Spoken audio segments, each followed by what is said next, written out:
স্বামী বিবেকানন্দ বলেছিলেন, যতক্ষণ না তুমি ঈশ্বরকে অনুভব করছো ততক্ষণ ঈশ্বরের অস্তিত্বে বিশ্বাস করো না।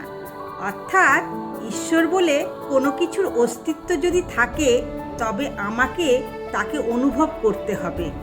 শুধুমাত্র অপরের কথায় চোখ বন্ধ করে ঈশ্বরের অস্তিত্বে বিশ্বাস করা অনুচিত।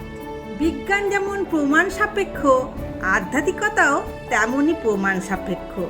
স্বামী বিবেকানন্দ ঠাকুর শ্রী রামকৃষ্ণের সাথে প্রথম সাক্ষাতেই তাকে প্রশ্ন করেছিলেন, আপনি ঈশ্বরকে দেখেছেন? ঠাকুরও তৎক্ষণাৎ তাকে উত্তর দিয়েছিলেন, দেখেছি কি রে, তোকেও দেখাতে পারি। নানক, কবির, তুকারাম, মীরা, গৌরাঙ্গ মহাপ্রভু এরা সকলেই ভগবানের দর্শন লাভ করেছিলেন।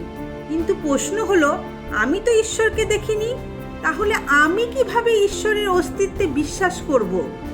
বেদান্ত এর উত্তর দিয়েছে, বলেছে তুমি নিজেকে খোঁজো।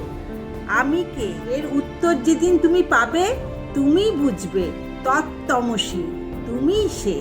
বুঝবে অহং ব্রহ্মাস্মি, আমি সেই পরাৎপর ব্রহ্ম। উত্তরাখণ্ডের এক সাধু আমায় বলেছিলেন, ঈশ্বরের অস্তিত্বের প্রমাণ খুব সহজ, আমার অস্তিত্বই ঈশ্বরের অস্তিত্বের প্রমাণ।